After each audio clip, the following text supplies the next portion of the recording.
യേശുവിൽ ഏറെ സ്നേഹമുള്ളവരെ, പുതിയൊരു ദിവസം നൽകി ഈശോ നമ്മെ അനുഗ്രഹിച്ചിരിക്കുകയാണ്. നല്ല ഈശോയ്ക്ക് നമുക്ക് നന്ദി പറയാം. ഇന്നേ ദിനം നാം ധ്യാനിക്കുന്നത്, ചിന്തിക്കുന്നത് വിശുദ്ധ മത്തായിയുടെ സുവിശേഷം 7-ാം അധ്യായം 7 മുതൽ 12 വരെയുള്ള തിരുവചന ഭാഗമാണ്. അവിടെ നമ്മൾ കാണുന്നത് പ്രാർത്ഥനയുടെ ശക്തിയെക്കുറിച്ചാണ്. ആ വചനഭാഗത്തിൻ്റെ തലക്കെട്ട് അതാണ്, പ്രാർത്ഥനയുടെ ശക്തി. പ്രിയപ്പെട്ടവരെ, പ്രാർത്ഥനയ്ക്ക് വലിയ ശക്തിയുണ്ട്. നമ്മൾ വിശ്വാസത്തോടെ പ്രാർത്ഥിക്കുമ്പോൾ ദൈവം ആ പ്രാർത്ഥന കേൾക്കും. അതുകൊണ്ട് അവിടെ നമ്മൾ കാണുന്നു, ചോദിക്കുവിൻ നിങ്ങൾക്ക് ലഭിക്കും, അന്വേഷിക്കുവിൻ നിങ്ങൾ കണ്ടെത്തും, മുട്ടുവിൻ നിങ്ങൾക്ക് തുറന്നു കിട്ടും.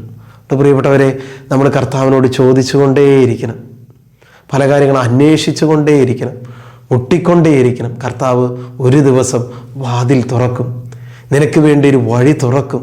വിശ്വസിക്കുക. പിന്നീട് കർത്താവിൻ്റെ വചനത്തിൽ നമ്മൾ കാണും, മക്കൾക്ക് നല്ല വസ്തുക്കൾ കൊടുക്കണമെന്ന് ദുഷ്ടരായി നിങ്ങൾ അറിയുന്നുവെങ്കിൽ നിങ്ങളുടെ സ്വർഗസ്ഥനായ പിതാവ് തന്നോട് ചോദിക്കുന്നവർക്ക് എത്രയോ കൂടുതൽ നന്മകൾ നൽകും.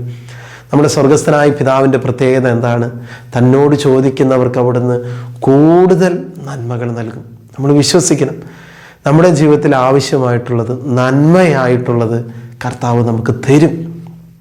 ഒരുപക്ഷെ ചില കാര്യങ്ങൾ നമുക്ക് ചോദിച്ചിട്ട് ലഭിക്കാതെ വരുമ്പോൾ ഒത്തിരി സങ്കടമുണ്ടാകാം, വേദനയുണ്ടാകാം, നിരാശയുണ്ടാകാം. ഒരുപക്ഷെ നമ്മൾ ചോദിച്ചു കൊണ്ടിരിക്കുന്ന കാര്യങ്ങൾ സ്വാർത്ഥപരമായ ആകാം.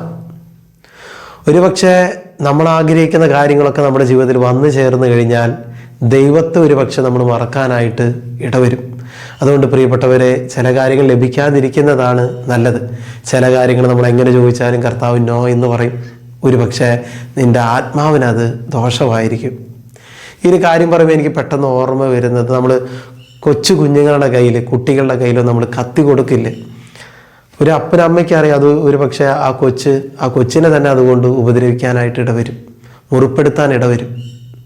ഇതുപോലെ പ്രിയപ്പെട്ടവരെ, നമ്മുടെ ജീവിതത്തിൽ നമ്മൾ എത്ര വാശി പിടിച്ചാലും ചില കാര്യങ്ങൾ നമ്മുടെ അപ്പനായ ദൈവം നമുക്ക് തരില്ല. കാരണം നമ്മളെ തന്നെ ഉപദ്രവിക്കുന്നതായിരിക്കും. നമുക്ക് നല്ലതെന്ന് തോന്നുന്നത് നമ്മുടെ ജീവിതത്തിൽ പിന്നീട് ദോഷമായിട്ടൊക്കെ മാറാം. ഒരുപക്ഷെ നമ്മുടെ ജീവിതത്തിൽ ഒത്തിരി അനുഗ്രഹങ്ങൾ കിട്ടിയാൽ ചില കാര്യങ്ങളൊക്കെ ലഭിച്ചു കഴിഞ്ഞ് ദൈവത്തെ മറക്കാനും ഇടവരാം. അതുകൊണ്ട് പ്രിയപ്പെട്ടവരെ, ദൈവം നമുക്ക് നന്മയായിട്ടുള്ളത് തരും.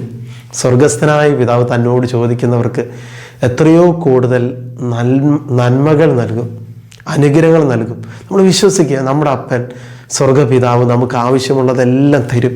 അതുകൊണ്ട് പ്രിയപ്പെട്ട മകനെ, മകളെ, നീ നിരാശപ്പെടാതെ പ്രാർത്ഥിച്ചുകൊണ്ടേയിരിക്കുക.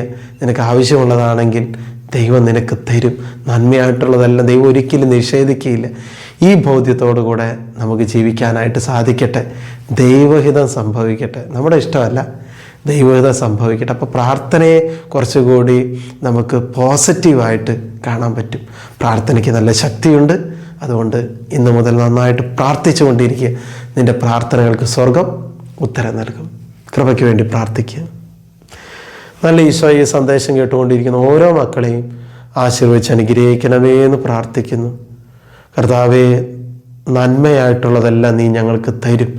ഈ ബോധ്യത്തോടെ പ്രാർത്ഥിക്കാനുള്ള കൃപയും ശക്തിയും ഞങ്ങൾക്ക് തരണമേ എന്ന് പ്രാർത്ഥിക്കുന്നു. പ്രാർത്ഥനയിൽ മടുപ്പ് അനുഭവിക്കുന്ന, നിരാശ അനുഭവിക്കുന്ന മക്കളെ സമർപ്പിച്ച് പ്രാർത്ഥിക്കുന്നു. ഇന്നു മുതൽ, ഈ നിമിഷം മുതൽ നന്നായിട്ട് പ്രാർത്ഥിക്കാനുള്ള കൃപ ഇവർക്ക് നൽകി അനുഗ്രഹിക്കണമേ എന്ന് പ്രാർത്ഥിക്കുന്നു. യേശുവിൻ്റെ അധികാരമുള്ള നാമത്തിൽ അതിനായി ഇവരെ ഞാൻ ആശീർവദിച്ച് അനുഗ്രഹിക്കുന്നു. ഇപ്പോഴും എപ്പോഴും എന്നേക്കും. ആമേൻ.